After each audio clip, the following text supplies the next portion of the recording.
ஓம் நம பார்வதி பதையே அரஹர மகாதேவா.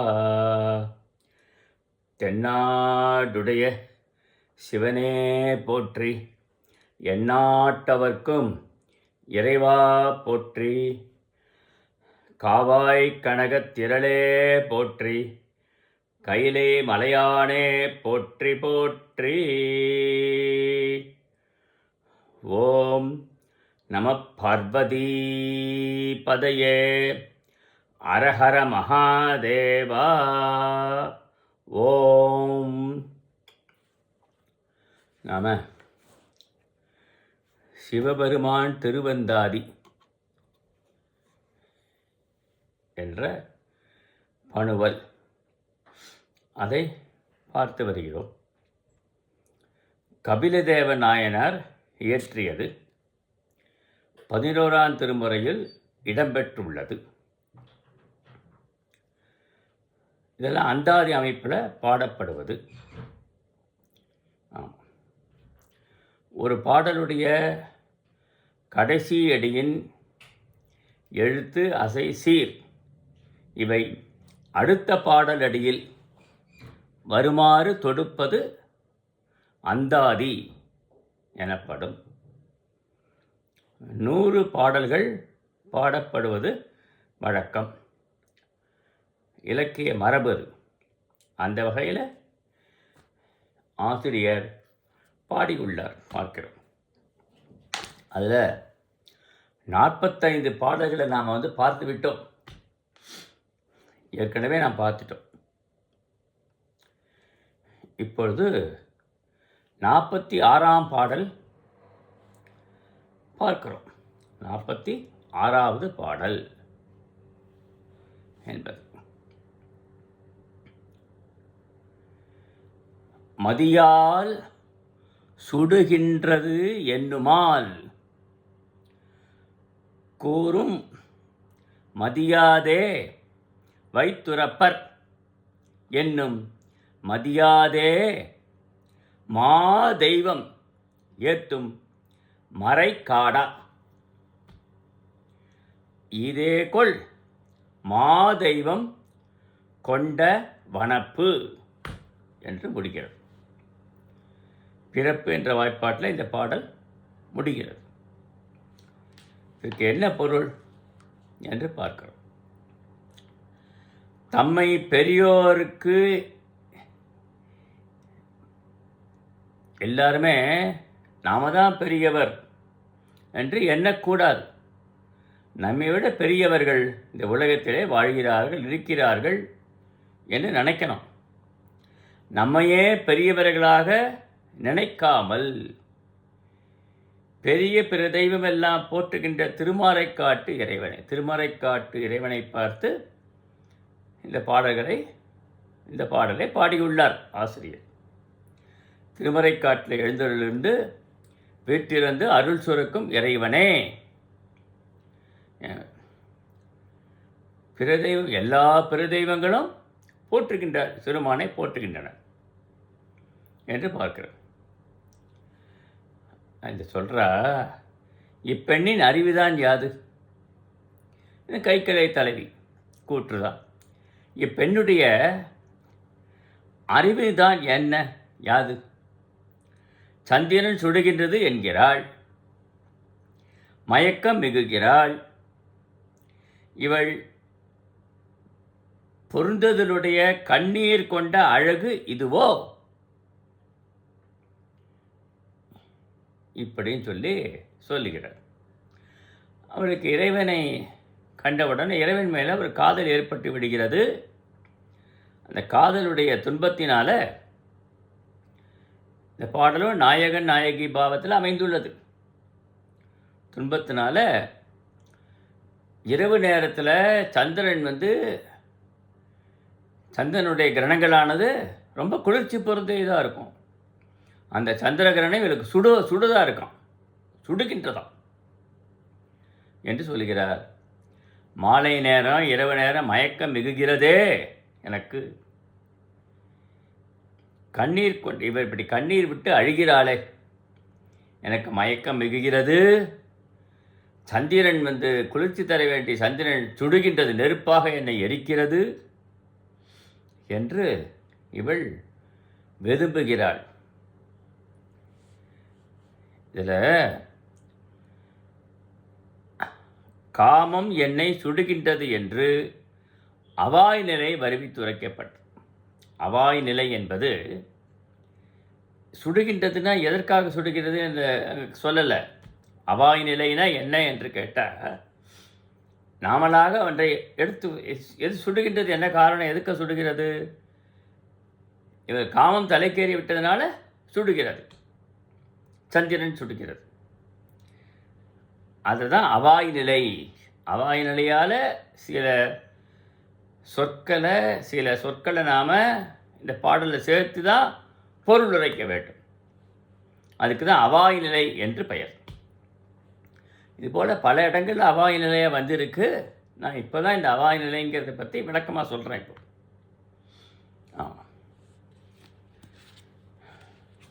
மாதெய்வம் ஏத்தும் மறைக்காடா இதே கொள், மாதெய்வம் கொண்ட வனப்பு. வனப்புன்னா அழகுன்னு அர்த்தம் இல்லையா? அப்படி இந்த பெண்ணு புலம்புவதாக இந்த பாடல் அமைந்துள்ளது. அடுத்த பாடல் 47வது பாடல். 47ஆம் பாடல் நமக்கு பார்க்கிறோம். வனப்பு என்று முடிந்தது. இந்த பாடலில் வனப்பு என்று தொடங்குகிறது. வனப்பார் நிறமும் வரி வளையும் நானும், நான் வெட்கப்படும். வனப்பார் வளர் சடையான் கொள்ள வனப்பால் கடல் திரையும் ஈரும் இக்கங்குல்வாய் ஆண்கண் கடல் திரையும் ஈரும் கணன்று. இதுவும் அதே மாதிரி பாடல் தான் இது. அழகை கங்கை நீர் பொருந்திய வளரும் சடையை உடைய சிவபெருமான் கங்கை நீரை தன்னை தடையிலே தாங்கிக் கொண்டிருக்கிறார் சிவபெருமான். ஆமாம். நில்லாத நீர் சடை மேல் நிறைவித்தானை என்பார் அக்பர் வாக்கர். நில்லாத நீர் சடை மேல் நிறைவித்தானே. தண்ணீர் தலையில் இருக்காது. அப்படி நில்லாத இருக்கிற தண்ணீரை, கங்கை ஆற்று பெருவெள்ளத்தை தன் சடையிலே தாங்கிக் கொண்டிருக்கிறான். மிக ஆற்றலுடையவன் அவன், பேராற்றலுடையவன் எம்பெருமான் என்று பார்க்கிறோம். அழகு நிறைந்த நிறத்தையும் கோடுகள் பொருந்திய வளையல்களையும் நாணத்தினையும் கை கொண்டு விடவே அவனை பார்த்ததில் ஒரு மயக்கம் ஏற்பட்டு போச்சு. அவனையே நினைத்து இயங்குகிறேன். நான் எதுவும் சாப்பிடவில்லை, அன்ன ஆகாரம் சாப்பிடவில்லை, உறங்கவில்லை, நீரும் அருந்தவில்லை. அப்போ எப்படி இருக்கும்? உடம்பு மெலிந்து போகும். கைகள் மெலிந்து போய் கைகளில் அணிந்திருக்கிற வளையல்கள்லாம் கீழே உருண்டு ஓடுகிறதாம் என்று சொல்லார். அழகை அவருடைய நிறங்கூட மாறுபடுகிறது. நாள்தோறும் நாம் சாப்பிடணும், தண்ணீர் அருந்தணும், எல்லாம் பண்ணணும். அது இல்லாது போனால் உடம்பு வாட்டம் எய்துவிடும், அழகு குன்றிவிடும். அவனையே நினைத்து இயங்குகிறாள். பெண்களுக்கே உரியது நாணம். அச்சம், மடம், நாணம், பயிர்ப்பு என்று 4 குணங்கள் பெண்களுக்கே உரியது என்பதை பார்க்கிறோம். அச்சம் என்பது அச்சப்படுவது என்று பொருள். எதை பார்த்தால் பெண்கள் இயல்பாகவே அச்சப்படுபவர்கள் என்று பார்க்கிறோம். அச்சம், நாணம். நாணம் வெட்கப்படுதல். எந்த ஒரு செயலுக்கும் வெட்கப்படுவார்கள் பெண்கள். ஆமாம், வெட்கப்படுவது அவருடைய இயல்பு. ஆண்கள் வெட்கப்பட மாட்டார்கள். நேரடியாக சொல்வார்கள், அவர்கள் வெட்கப்படுவார்கள். ஆமாம், நாணுவார்கள், வெட்கப்படுவார்கள். மடம், பயிர்ப்பு. மடம்னா ஒன்றும் தெரியாதுங்கிற பொருள் இல்லை. இங்கே மடமைங்கிற பொருள் இல்லை. பெண்களுக்கு எல்லா விஷயங்களும் தெரியும். நன்றாகவே தெரியும். இருந்தாலும் தனக்கு தெரிந்தவாறு வெளியிலே காட்டிக்கொள்ள மாட்டார்கள். அதுதான் அவருடைய இயல்பு. எல்லாம் தெரியும். பெரியோர்கள், சான்றோர்கள், கணவன்மார், தந்தைமார் இதை சொன்னாக்கா அதை கேட்டுக்கொள்வார்கள். பெண்களுக்கு தெரியாது ஒன்றுமே இல்லை. தெரியாதது போல இருக்கணுமா? மேடம், பயிர்ப்புனா என்ன? ஒரு உதாரணத்து வாயிலாக இப்போ நான் சொல்கிறேன். பயிர்ப்பு. இப்பொழுது பேருந்துகளில் ஏறி பயணமாகிறோம். ஆண்களும் ஏறுகின்றனர், பெண்களும் ஏறுகின்றனர். ஒரே கூட்டம் அதிகமாக இருக்குது. பெண்கள் ஆண்கள் ரெண்டு சேர்ந்து தான் ஏறுகிறார்கள். ஆண்களுடைய உடற்கூறு, ஏதாவது ஒரு உடற்கூறு பெண்கள் மேலே பட்டுவிடும். வண்டி போகிற போக்கில் படலாம். அப்படி படுகிற போது கொஞ்சம் அப்படி மேனி அப்படி சிரித்து கொள்வாளாம். அதான் பயிர்ப்பு. இயற்கையாகவே பயிர்ப்பு. அதே மகளிர் ஆண்கள் மேற்பட்டால் அவர்கள் வெட்கப்பட மாட்டார்கள். அப்பா நல்லா இருக்கு என்று சொல்லுவார்கள். இது இயல்பு. இது பெண்களுடைய இயல்பு, பயிர்ப்பு. அப்படி கொள்வார்கள். கணவன் மாற்ற பயிர்ப்பு கிடையாது. மற்ற ஆடவர்களுடைய உடல் கூறு நம்ம மேலே பட்டால் அப்போ பயிர்ப்பு ஏற்படும். அச்சம், நாணம், மடம், பயிர்ப்பு எல்லாம் போச்சு என்று சொல்கிறார். நீர்ப்பகுதியான கடலின் அலைகளும் என்னை பிளக்கின்றன. கடலில் அலைகள், மாலை நேரத்தில் அலைகள் வேகமாக எழும்பும். பூர்ணச்சந்திரன் உதயமாகிற போது அலைகள் மிகுதியாக எழும்பக்கூடிய, ஆரவாரித்து எழும்பும். சென்ற பாடலையும் இந்த மாதிரி பார்த்திருக்கிறோம். பிளக்கும். இப்படி கடலோட அலை எழுச்சி இவளுக்கு உடம்பை பிளக்கிறது தான். ஏன்னா தலைவனை நம்ம அடைய முடியலையே என்று. காட்டில் பசுக்களிடமிருந்து வெளிப்படும் கழுத்து அசை மணிகளின் ஓசையும் என்னை சிறந்து பார்க்கின்றன. மாலை நேரத்தில் பசுக்கள் எல்லாம் மேய்ந்து விட்டு தன் வீடுக்கு திரும்பும். மணி அடிக்கும். அந்த மணி ஓசைகளுக்கு ரொம்ப கடூரமாக காதுதல் கேட்கறதாம். அதான் சொல்கிறார் இங்கே ஆசிரியர். மணிகள் ஓசை சிறந்து பிளக்கின்றன. என்ன மணி அடித்து சந்தோஷமாக மகிழ்ச்சியாக போகிறதே இந்த பசுக்கூட்டம், நமக்கு மகிழ்ச்சி இல்லை இந்த மாலை நேரத்தில் என்று அந்த பெண்மணி இயங்குகிறாள் என்று இந்த பாடலில் ஆசிரியர் இயம்புகிறார். அடுத்தது கணன்று. உள்ளெழுக தீ, கணன்று எழுதல் என்பது. அடுத்த பாடலை கணன்றுன்னு ஆரம்பிக்கிறார். கணன்றாழி நன்னெஞ்சே கண்ணுதலார் காளாய் கணன்றார் களிற்று உரிமால் காட்ட கணன்றோர் உடம்பட்ட நாட்டத்தார் என்னையும் தன் ஆளா உடம்பட்ட நாட்டன் உரு என்று முடிக்கிறார் ஆசிரியர். இல்லையா? இந்த நெஞ்சை பார்த்து சொல்லுகிறார். நல் நெஞ்சே, நல்ல நெஞ்சே, நீ கோபித்து ஒப்பற்ற மன்மதனுடைய உடம்பினை எரித்து நெற்றிக்கனி உடையவராய் தகுதியற்ற என்னையும் எனக்கு காட்ட தம்மிடம் கோபித்த தாருகாவனத்து இருடிகள் தம்மை கொல்ல வேண்டி விடுத்த யானைது தோலை போர்த்தி நெற்றிக்கண்ணராம் சிவபெருமானுக்கு ஆளாக வேண்டி உலகியல் பொருட்களை காய்ந்து வெறுத்து அவர் பக்கத்தில் ஆழங்கால் படுவாயாக.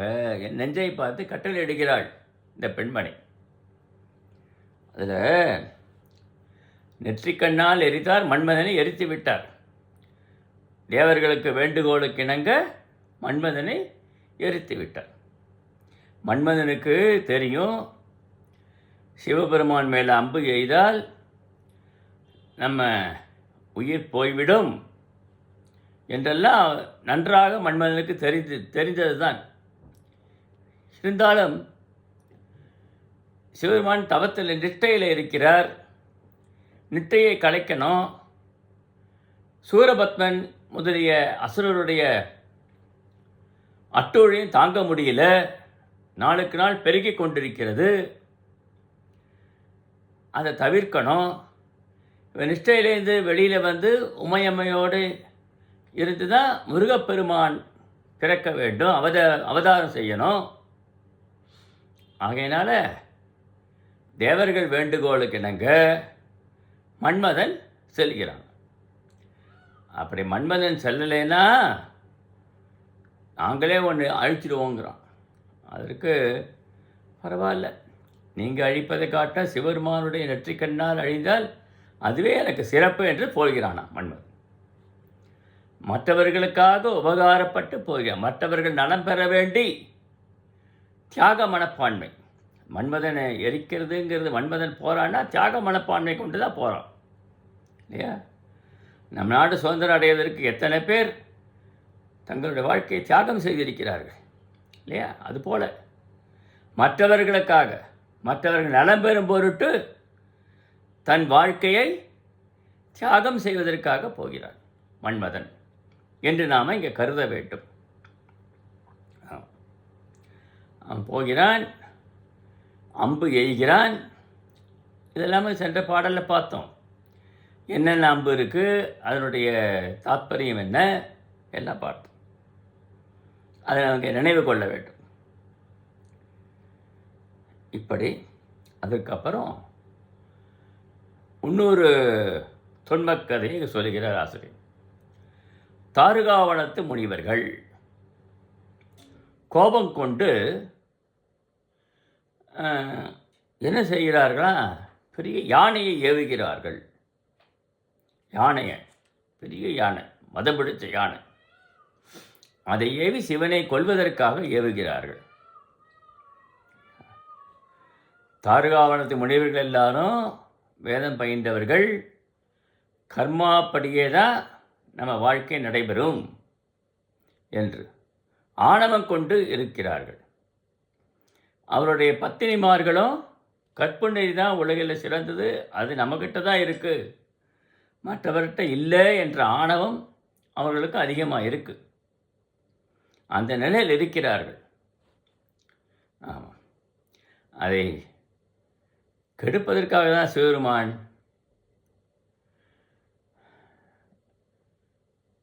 திகம்பர கோலத்தை கொண்டு பிச்சை பாத்திரம் ஏந்தி கொண்டு தாருகா முனிவர்களுடைய பத்தினிகள் வாழ்கின்ற இல்லத்திற்கு சென்று பிச்சை கேட்கிறார். திருமால் என்ன செய்கிறார், தாருகாவனத்து முனிவர்களுடைய கர்வத்தை அடக்குவதற்காக அவர் என்ன செய்கிறார், மோகினி வேடம் புனைகிறார். இன்றைக்கு மோகினி அலங்காரம் ரொம்ப சிறப்பாக இருக்கும் ஸ்ரீரங்கத்தில். ஆமாம், வைகுண்ட ஏகாதசிக்கு, நாளைக்கு வைகுண்ட ஏகாதசினா இன்றைக்கு மோகினி அலங்காரம், 10வது நாள் மோகினி அலங்கார உற்சவம் ரொம்ப நல்லாயிருக்கும். மோகினி அலங்காரம் எப்பொழுது மோகன அவதாரம் எடுத்தது, அலங்காரத்துக்காக எடுத்ததுன்னா தேவர்களுக்கும் அசுரர்களுக்கும் அமிர்தத்தை பங்கிட்டுக் கொள்வதற்காக மோகினி அவதாரம் எடுத்தார். எடுத்து அகப்பையில் அமிர்தத்தை இடுவது போல தேவர்களுக்கிட்ட அசுரர்களுக்கு இடாமல் அப்படி இருக்கிறது. அசுரர்கள் அந்த அழகில் மயங்கி போய்விட்டார்கள், தேவர்கள் அமிர்தத்தை உண்டார்கள். அந்த 2 அசுரர்கள் மட்டும், ராகு கேது 2 பேரும் வந்து தேவர் உருவத்தை கொண்டு இங்கே வந்து சாப்பிட்டுட்டார். அது இறைவனுக்கு தெரிஞ்சு போச்சு. அவர்கள் ராகு மத்தினால அமிர்த மத்தினால் ஒரு அடி அடித்தார் என்று அதையும் பார்க்கிறோம். இதெல்லாம் ஞானசம்பந்த பெருமான் மிக அழகாக பாடியிருக்கிறார் தேவாரத்தில். அதெல்லாம் பற்றி நான் ஏற்கனவே வந்து வீடியோவில் சில மாதங்களுக்கு முன்பே சொல்லியிருக்கேன், பார்க்கணும். இப்படி யானையை ஏவின உடனே யானை அப்படியே போர்க்கோளத்தில் வெகுண்டு எழுந்து வருகிறது. சிவருமான் கோபம் கொண்டு யானையை தோலை உரித்து அந்த தோலை ஈரன் ரத்தம் சொட்ட சொட்ட சொட்ட மேலே போர்த்து கொள்கிறார் சிவபெருமான். ஆமாம், அதான் யானைத்தோல் போர்த்தது. அட்ட வீரட்ட தலத்தில் ஒன்று அட்ட வீரட்ட செயல் இருக்கிறது. 8 வீரட்ட செயல்கள். அதில் யானையை உரித்து தோலை போர்ப்பது. ஆமாம், வழுவூர் வீரட்டம் என்று வழுவூருங்கிற தலத்தில் இது நிகழ்ந்தது என்று தேவார பாடலில் வருகிறது என்று கருதுகிறார்கள். அப்படி யானையோடைய தோலை எடுத்து ரத்தம் சொட்ட சொட்ட போட்டு ஆடுகிறார். யானைத்தோல் போர்த்த சிவருமான் என்று. யானைத்தோல் எவ்வளவு கனமானது, அந்த தோலை எடுத்து உரித்து போர்த்து கொள்ளணும்னா யாராலும் முடியாத செயலது, செயற்கரிய செயலது. அதை சிவபெருமான் செஞ்சதுனால அவருக்கு அவ்வளவு சிறப்பு. யாராலும் செய்ய முடியாத செயலை செய்வதுதான பரம்பொருளுடைய நோக்கம். யாரும் செய்ய முடியாத செயலை செய்வது. 8 வீரட்ட செயல்களில் இது ஒன்று. 8 வீரட்ட செயல்கள்லாம் பார்க்க போனால் அப்படி தான் அமையும் என்று பார்க்கும். இப்படி என்னை அவருக்கு ஆளாக வேண்டி பக்கத்தில் என்னை கொண்டு போய் சேர்க்க மாட்டாயா என் நெஞ்சே, சிவருமான் பக்கத்துக்கு என்னை சேர்த்து விடேன், அப்பொழுதுதான் எனக்கு என்னுடைய நோயெல்லாம் நீங்கும், காம நோய் நீங்குமே என்று குறிக்கிறார். அடுத்த பாடல் 49ஆம் பாட்டு. உருவியலும் செம்பவளம் ஒன்னார் உடம்பில் உருவியலும் சூலம் உடையான் உருவியலும் மாலேற்றான் நான்முகனும் மண்ணோடு விண்ணும் போய். மாலேற்றார்க்கு ஈதோ வடிவு. திருமாலோடு நான்முகனும் ஒரே திருவடியையும் திருமுடியையும் காண வேண்டி மண்ணையும் விண்ணையும் உருவிச் சென்றும் தன் அடிப்படை காண மாட்டாதவர்கள் ஆகிவிட்டார்கள். சரியா? சிறுமானுடைய திருவடியை காண்பதற்கு பன்றி வடிவம் எடுத்துக்கொண்டு பூமியை பிளந்து போகிறார் திருவடியை காண்பதற்காக. பிரம்மதேவன் அன்னப்பறவை வடிவம் எடுத்து திருவடியை காண்பதற்காக போகிறார். 2 பேரும் பல ஊழிக்காலம் சென்று விட்டதாம். அவருடைய திருமுடியையும் திருவடியையும் காண முடியவில்லை. ஆமாம், பல ஊழிக்காலம் போயிட்டு காண முடியவே இல்லை. ஆனால் பிரம்மதேவன் என்ன நினைச்சாராம், அங்கே மேலேந்து தாழம்பு ஒன்று பார்த்து, நீ எனக்கு சாட்சி சொல்லு, ஏ தாழம்பூவே நீ சாட்சி சொல்லு, நான் பெருமானுடைய திருமுடியை கண்டுவிட்டேன், என்னடி சாட்சி சொல்லணுங்கிறாராம். அதுவும் சாட்சி சொல்கிறேன்னு ஆரம்பித்தது தாழம்பூ. கடற்கரை இதில் நெய்தல் நிலத்தில் தாழம்பூ இருக்கும் நிறையா. தாழம்பூவுடைய வாசனைக்காக அங்கே பாம்புகள்லாம் குட்டி கொண்டு இருக்குமா. ஆமாம், கடற்கரையில் இருக்கும் அது. தாழம்பூ சாட்சி சொல்கிறேன்னு ஆரம்பித்த உடனே சாட்சி சொல்லித்து. அதனால்தான் சிவபெருமானுக்கு இன்றைக்கும் தாழம்பூவை சூட மாட்டார்கள். ஆமாம், சாட்சி சொல்லித்து இல்லையா. ஆகையினால் அது குற்றம் செய்ததாக போச்சு, அபச்சாரப்பட்டு விட்டது. ஆகையினால் தாழம்பூவை இன்றைக்கு எங்கள் சிவபெருமானுக்கு சாற்ற மாட்டார்கள். அம்பாளுக்கு தாழம்பூவை சாத்துவார்கள், தலைவாரி பெற்று. பெண்கள்லாம் தாழம்பூவை தலைவாரி கொண்டு பின்னி அதில் வைத்து கொள்வார்கள், வாசனை நல்லா இருக்குங்கிறதுக்காக. இப்படி இல்லையா.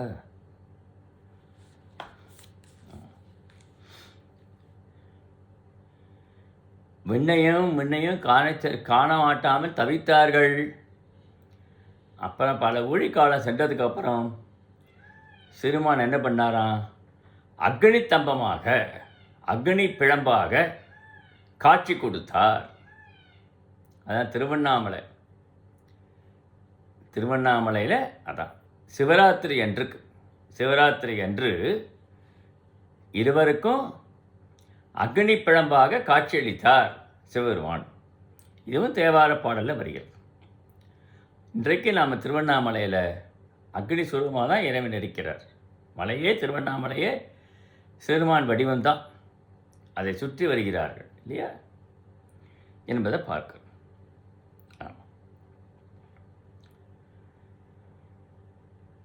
அதுக்கப்புறம் அவனுடைய சிறுமானை மேனி நிறமானது செக்கச்சவேல்னு இருக்கும்.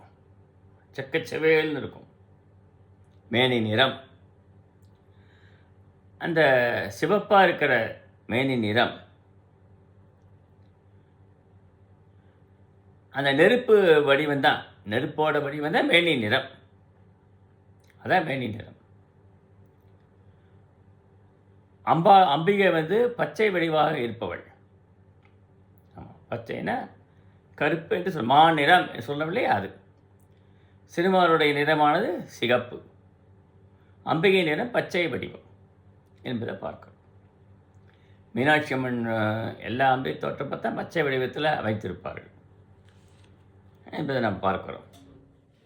அதுக்கப்புறம் ஊடுருவி செல்லுகிற சூளத்தை, சூளங்கிறதையும் தாருகாவனத்து முனிவர்கள் ஏவினது தான்.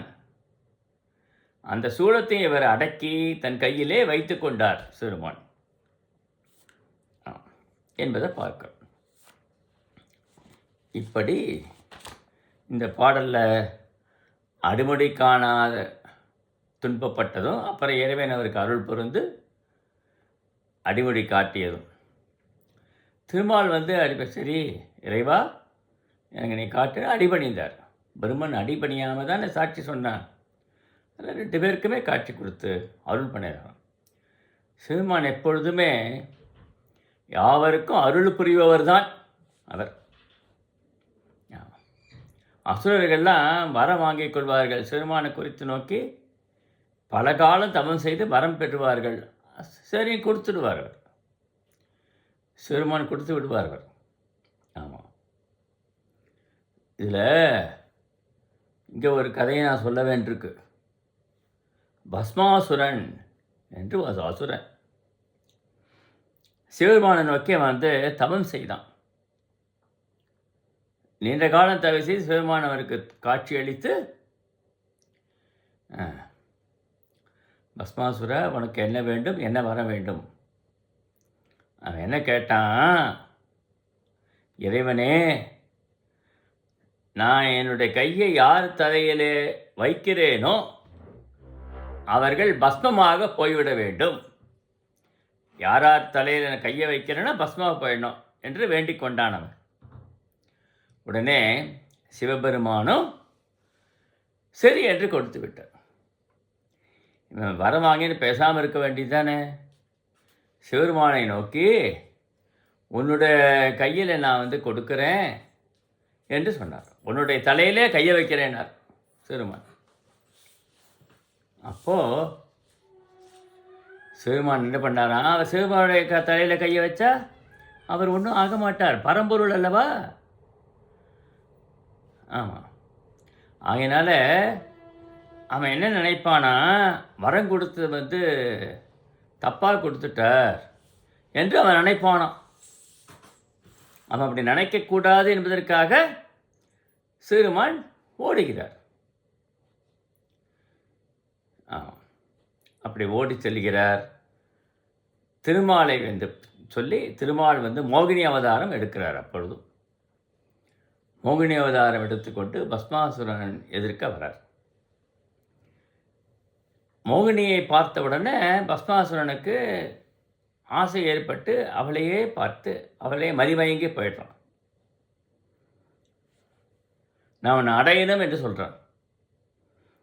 அப்பொழுது திருமால் மோகினி அவதாரத்துக்கு திருமால் சொல்கிறார், என்னை நீ அடையலாம், நான் என்ன செய்கிறேனோ அதெல்லாம் நீயும் செய்யணும். செஞ்சால் என்னை அடைய, நான் உன்னை ஏற்றுக்கொள்கிறேன் என்கிறார். சரி என்று இந்த காம மயக்கத்தில் சரி என்று சொல்லிவிடுகிறான். உடனே மோகினி அவதாரம் எடுத்த திருமால் நடனமாடுகிறார். அவனு பலவிதமாக நடனமாடுறார். அவனும் நடனமாடுறான். கடைசியில் பல விதமாக நடனமாடிக்கொண்டு அந்த நடனத்திலேயே மெய்மறந்து இருக்கிற போது அவர் தன் தலையை எடுத்து தன்னோட தலையில் வைத்து கொண்டார் திருமால். பஸ்மாசம் அவன் தலையில் வச்சுட்டான். பஸ்மமாக போயிட்டான். எரிஞ்சு சாம்பலாக போயிட்டான் இல்லையா? இப்படி வரன் வாங்கினா அந்த வரத்தை நல்ல விதமாக பயன்படுத்தணுமே தவிர இப்படிலாம் வரம் கேட்கக்கூடாது. இந்த உலகுக்கு அறிவுறுத்த தான் இந்த கதைகள்லாம் சொல்லப்படுகிறது, இந்த தொன்மங்கள்லாம் சொல்லப்படுகிறது என்பதை பார்க்கிறோம். அப்படி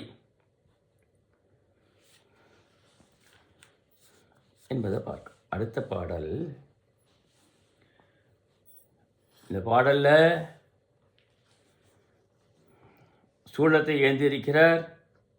பெரிய இடவ வாகனத்தை, காளை வாகனத்தை வாகனமாக கொண்டிருக்கிறார். அதில் ஊர்ந்து மூவுலகமும் திரிக்கிறார். தேவாரத்தில் நிறைய இதெல்லாம் இடம்பெற்றுள்ளது. ஆமாம், காளை வாகனம்ங்கிறது தர்ம தேவதை தான் காளை வாகனமாக வருகிறார். ஊழி முடிகிற காலத்தில் தர்மதேவதை காளை வாகனமாக வந்து சிவபெருமானை தாங்கிக் கொள்கிறார் என்று பொருள். அந்த தத்துவம், அந்த தத்துவார்த்தத்தை நாம் புரிந்து கொள்ள வேண்டும். இந்த இடத்துல தத்துவார்த்தத்தை சொல்லுகிறேன். காளை வாகனத்தில் ஏறி அவர் மூணு உலகம் தெரிகிறார் சிவபெருமான் என்பதை பார்க்கிறோம் இல்லையா? அடுத்தது 50வது பாட்டு. வடிவார் அறப்பொங்கி வண்ணக சுந்தி வடிவார் உடம்பு உணைத்தும் பொல்லா வடிவார் வேல் முக்கூடல் அம்மான் முருகமரும் கொன்றையந்தார் முக்கூட மாட்டா முளை என்ற பாடல். நல்ல வடிவத்தை உடையவர் சிவபெருமான். வார் அரும்படியாக வீங்கி கச்சினை கிடந்து நல்ல நிறமுடைய மாலைகளை அணிந்தாலும், கச்சு என்பது ஆண்கள் இடையில அணிந்து கொள்ளக்கூடிய ஒரு இது. இந்த பெல்ட்டுன்னு சொல்கிறோம் இல்லையா, அதுதான் கச்சு என்று பழங்காலத்தில் போர் செய்யும் வீரர்களாக கச்சு அணிந்து கொள்வார்கள். நல்ல அந்த அவர் அணிந்து கொள்ள போர்க்களத்தில் சண்டையை போடும்பொழுது அந்த ஆடைகளை நழுவாமல் இருப்பதற்காக இறுக்கி அணிந்து கொள்வது அந்த கச்சு என்று பெயர். கச்சினை கடந்து நல்ல மாலைகளை அணிந்தால், நிறைய மாலைகள் அணிந்திருக்கிறார். கொன்றை மாலை தான் முக்கியமாக அணிந்திருக்கிறார் சிறுமான். எருக்கம்பூ மாலை, தும்பப்பூ மாலை இல்லையா, பூமத்தம்பூ மாலை, இதெல்லாம் சிறுமான். வில்வம், வில்வத்தை விட நிறைய கொன்றை மாலை தான் சொல்லப்படுகிறது. ஏற்கனவே சொல்லியிருக்கேன், கொன்றை என்பது ஓங்கார வடிவம். அதை சிறுமான் அணிந்துள்ளார். காய்ச்சி வடிக்கப்பட்ட வேலை ஏந்திய திருமுக்கூடல் நாயகராம். திருமுக்கூடல் என்ற ஒரு பதி, அந்த பதியில் இருக்கிற சிறுமான். முக்கூடல் ராசப்ப கவிராயர் இருந்தார். அப்படி பார்க்குறோம். அந்த ஊர் திருமுக்கூடல். 3 நதிகள் சங்கமான விட முக்கூடல் என்று பெயர். நறுமணம் பொருந்தை அழகே கொன்றை மாலையை தன் முளையிடத்தே பொருந்தி. என்ன சொல்கிறாளா அந்த பெண்மணி, கொன்றை மாலை நீ தர வேண்டும் சிவருமானே, எனக்கு தரமாட்டாயா? அந்த மாலையை நான் என்னுடைய உடம்பிலே அணிந்து கொள்வேன். அந்த மாலை என் உடம்பில் பட்ட உடனே எனக்கு ரொம்ப மகிழ்ச்சியாக இருக்கும். மாலை தரமாட்டாயா என்று இந்த பெண்ணு ஏங்கி கேட்பது போல இந்த பாடல் அமைந்திருக்கிறது.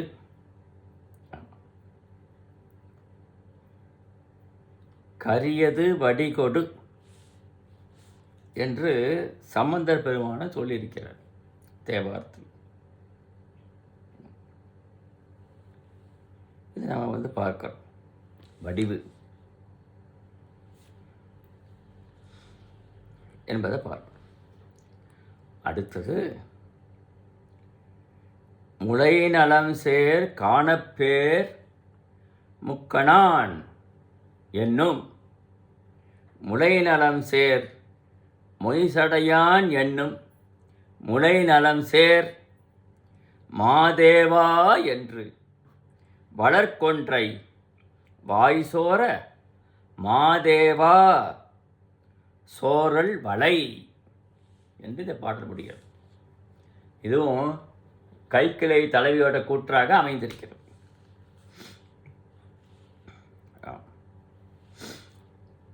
முல்லை நிலத்தில் வளங்கள் திரண்ட காளையார் கோயில்.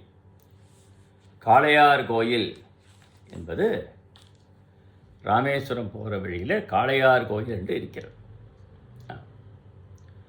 பாண்டிய மன்னனால் கட்டப்பட்ட அந்த கோயில் காளையார் கோயில்.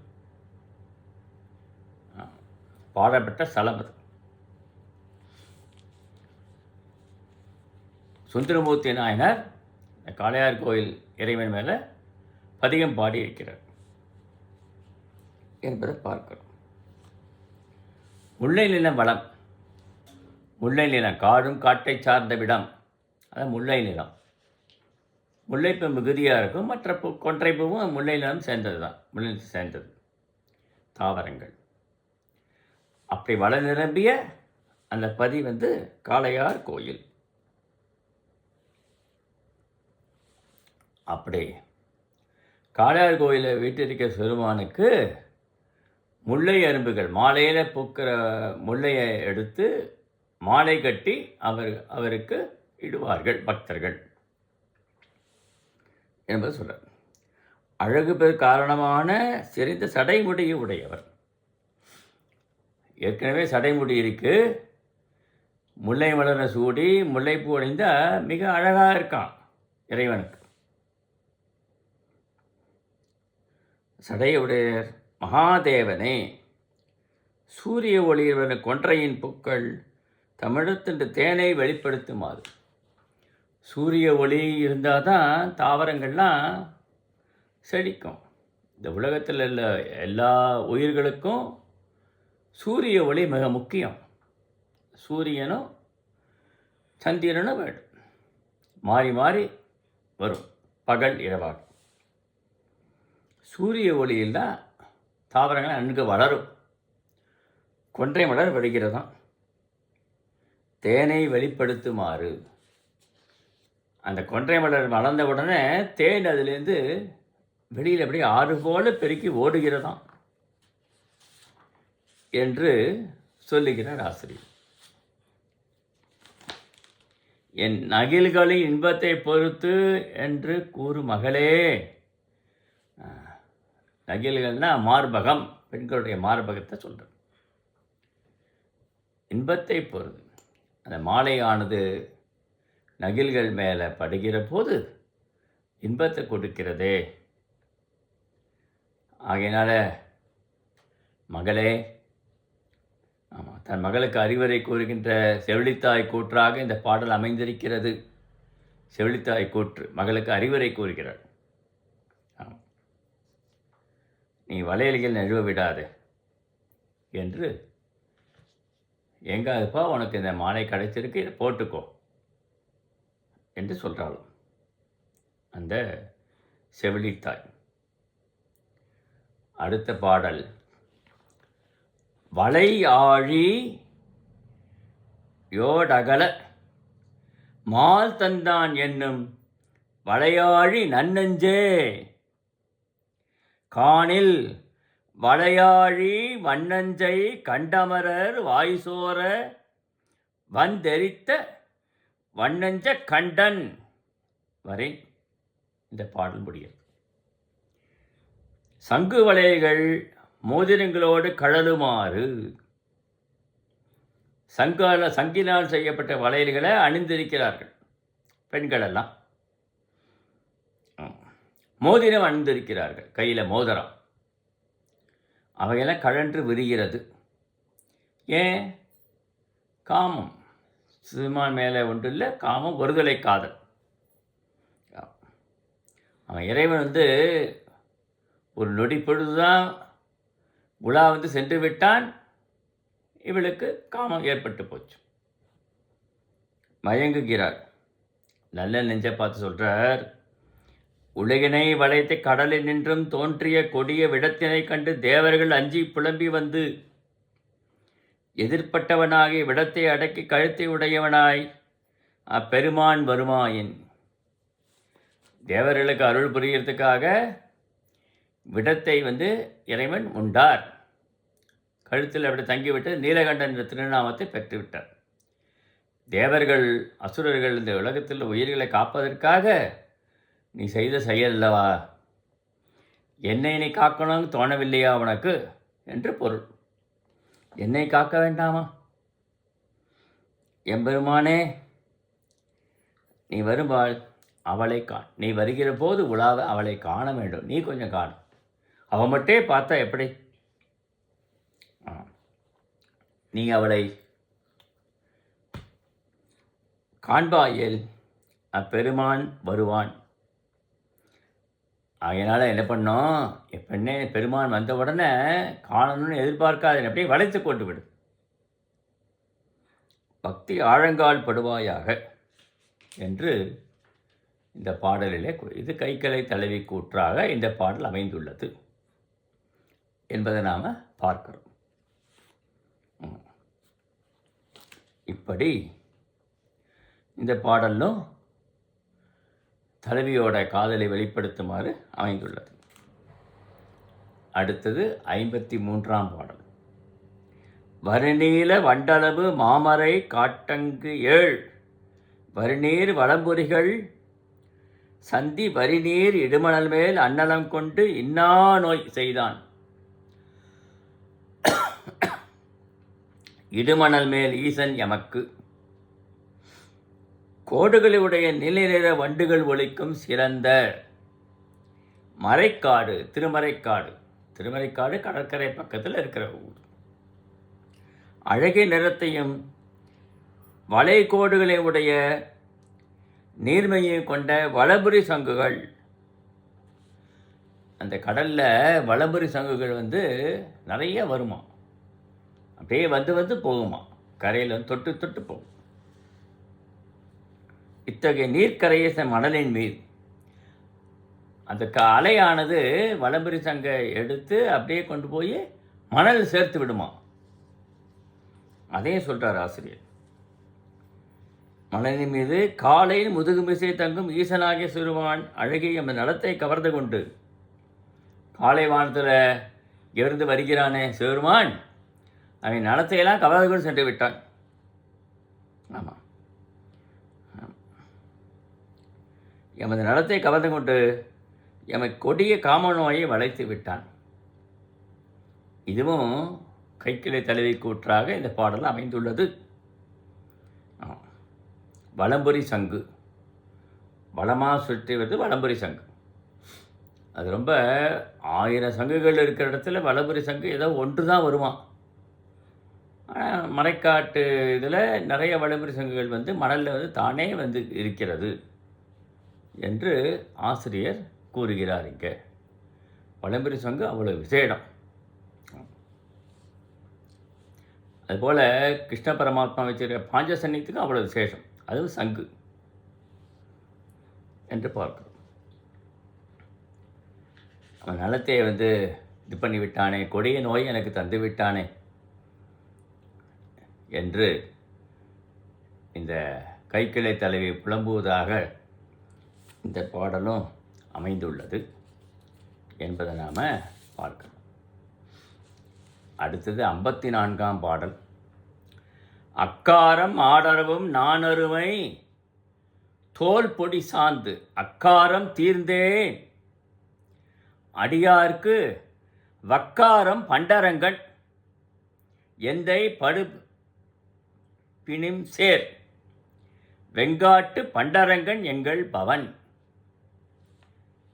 சிப்பி வகையால் என்ற மாலையினை அணிந்து, சிப்பிகள், கடலில் இருக்கிற சிப்பிகள் இல்லையா, சிப்பிகள் தான் முத்துக்களை ஈழும். ஆமாம், சித்ரா பௌர்ணமி போது மழை பெய்து கடல் சிப்பியெல்லாம் வாயை திறந்து கொண்டே இருக்கும். இந்த மழை துளியானது ஒரு சிப்பியோட வயிற்றுக்குள்ளே போய்விட்ட, வாயில் போய்விட்ட, அதுதான் நல்ல முத்தாக மாறுகிறது என்று பார்க்க. சித்ரா பௌர்ணமி போது மழை பெய்யணும், சித்திரை மாதம் வெயில் அடிக்கும், மழை பெய்யணும். அப்போ கடலில் இந்த சிப்பிகள்லாம் வாயை திறந்துருக்கும், அதில் மழைத்துளி விழும். மழைத்துளி உடலில் விழுந்த உடனே அதை வெளியேற்றுவதற்காக அது தன்னுடைய அந்த மழைத்துளியை சுற்றி ஒரு திரவத்தை சுரக்கும். அது அப்படியே சுந்து அது முத்தாக மாறும் நாளடைவில். அதான் நல்ல முத்து என்று பெயர் இல்லையா? அப்படி சிப்பி என்ற மாலை, சிப்பி, அந்த சிப்பிக்குள்ளே தான் முத்து இருக்குது. பண்டரங்க கூத்தாடுபவன், பண்டரங்கம்னு என்று ஏற்கனவே நான் பார்த்தோம். அதாவது விபூதியை உடம்பு முழுவதும் பூசிக்கொண்டு ஆடுகின்ற ஆட்டம் இல்லையா? விபூதி உடம்பு முழுவதும் பூசிக்கொள்கிறான் இறைவன்.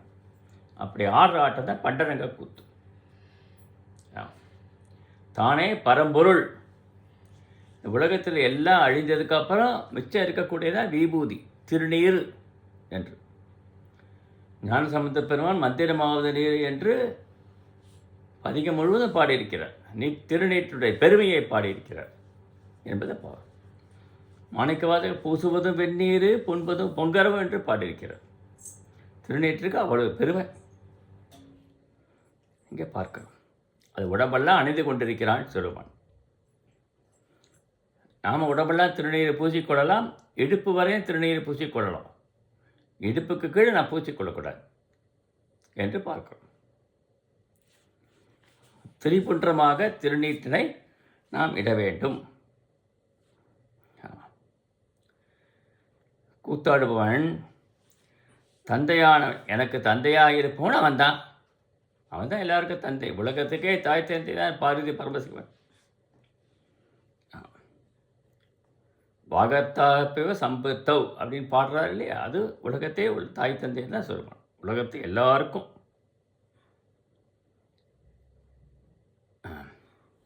அவர் என்ன பண்ணுறார், இந்த ஊழிக்காலத்தில் இந்த உலகங்கள்லாம் எல்லா உயிரும் இறந்துவிடும்.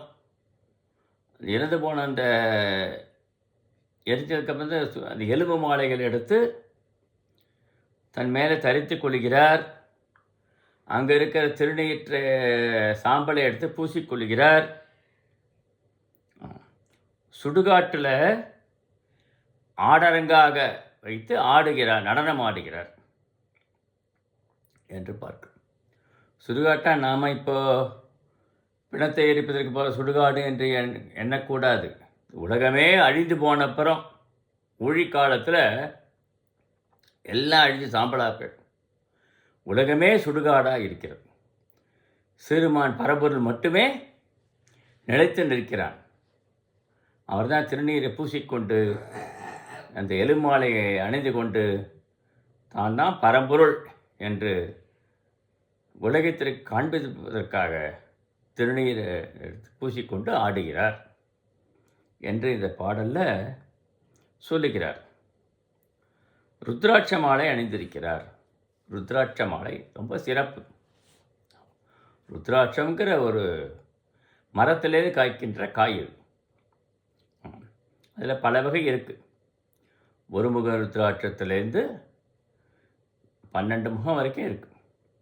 அதை அணிந்து கொள்வது சிறப்பு என்பதை பார்க்க. ருத்ராட்ச மாலையை அணிந்து கொண்டிருக்கிறார். படமெடுத்த பாம்புகள் தான் நான்னாக்க கயிறு என்ற பொருள். முப்பருத்தை எரிக்கிற போது மேரு மலையை வில்லாக வளைத்து வாசுகிங்கிற பாம்பை நானாக ஆக்கினாராம். ஆக்கிதான் அம்பு எய்கிறார் என்று பார்க்கிறோம். அது வாசுகிங்கிற பாம்பு நானாக அமைகிறது. தோலே ஆடையாக உடுத்துக் கொள்கிறார். புலித்தோல் ஆடை, மான் தோலும் இறைவன் அணிந்து கொள்கிறார்.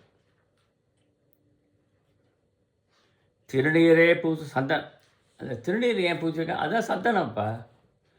சிவமா சந்தனமானது திருநீர் தான். அதனால் அதை பூசிக்கொள்கிறார்.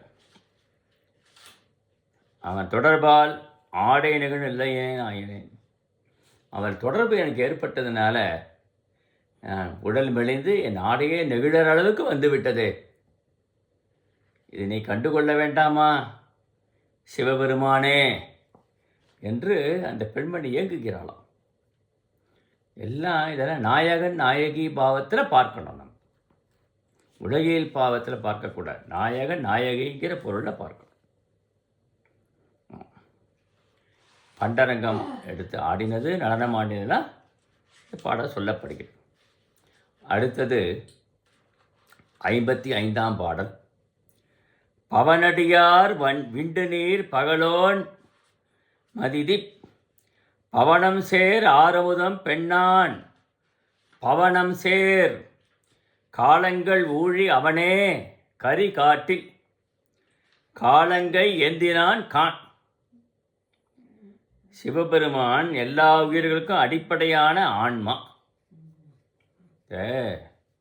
8 மூர்த்தம் சொல்லுவது. 8 மூர்த்தம் சிறுமான். பஞ்சபூதங்கள், சூரியன், சந்திரன், அதுக்கப்புறம் ஆன்மா. 8 பூதங்களாக இருக்கிற சிறுமான். தேவார பாடல்களை மிகுதியாக போற்றப்படுகிறது. அந்த ஆன்மா எல்லாவிற்கும் ஆன்மாவாக இருப்பர் சிறுமான் தான்.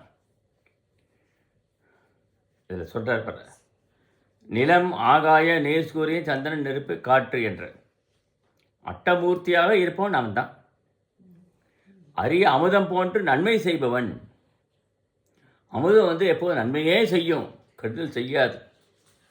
அதுபோல் சிறுமான் எப்பொழுதுமே நன்மை செய்பவர் தான் பக்தர்களுக்கு. இனியவனாக இருக்கிறான். பெண்ணான் சேர்ந்த வடிவனாக காட்சியளிக்கிறான். உமையை ஒரு பாகத்திலே கொண்டு மொயிருபாகனாக அர்த்தநாரீஸ்வர வடிவத்தில் காட்சியளிக்கிறான். எல்லா உலகங்களையும் சேர்ந்த காலங்களாகவும் ஊழிகளாகவும் இருக்கிறான். 14 உலகங்கள் அண்ட சராசரங்கள் என்று கூறப்படுகிறது. திரு அண்ட பகுதிங்கிறதுல மாணிக்கவாசக பெருமான் மிக அழகாக சொல்லிட்டார் சிவ பரம்பொருள் தன்மையை. அண்ட சராசரங்கள் எல்லாம் அவன் இருக்கிறான். காலங்களாக இருக்கிறான். முக்காலம், நேற்று இன்று நாளை என்பது போல இறந்த காலம், நிகழ்காலம், எதிர்காலமாக இருக்கிறான் இறைவன் தான். பல ஊழிகளாகவும் நிலைத்திருப்பவன் அவன். சுடுகாடத்தின் கால்வனை அழகிய கையால் தாங்கி ஆடும் ஒருவன் நடனம் ஆடினான். காலை கையால் தாங்கி கொண்டு ஆடுகின்ற நடனம். அப்படி ஆடுகிறான சிவபெருமான். அவனை தியானிப்பாயாக. நடனம் ஆடுகின்ற சிவபெருமானை தியானம் செய்வாய், நீ நன்மை பெறுவாய்.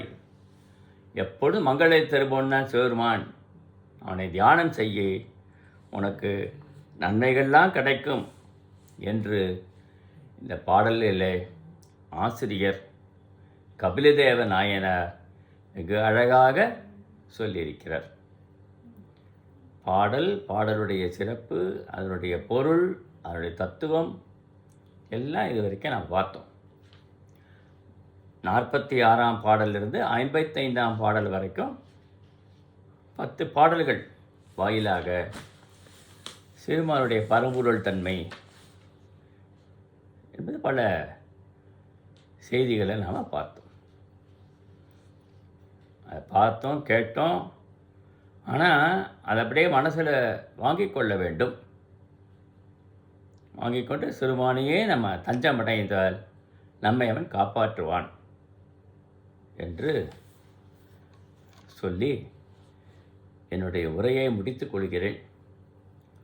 ஓம் நம பார்வதி பதையே அரஹர மகாதேவா. தென்னாடுடைய சிவனே போற்றி, எந்நாட்டவர்க்கும் இறைவா போற்றி போற்றி. காவாய் கனகத் திரளே போற்றி, கையிலை மலையானே போற்றி போற்றி. போற்றி போற்றி. சிவா திருச்சிற்றம்பலம், சிவச்சிதம்பரம். ஓம் நம பார்வதி பதையே அரஹர மகாதேவா. ஓம் சிவாய நம சிவாய நம சிவாய நம சிவாய நம சிவாய நம. ஓம்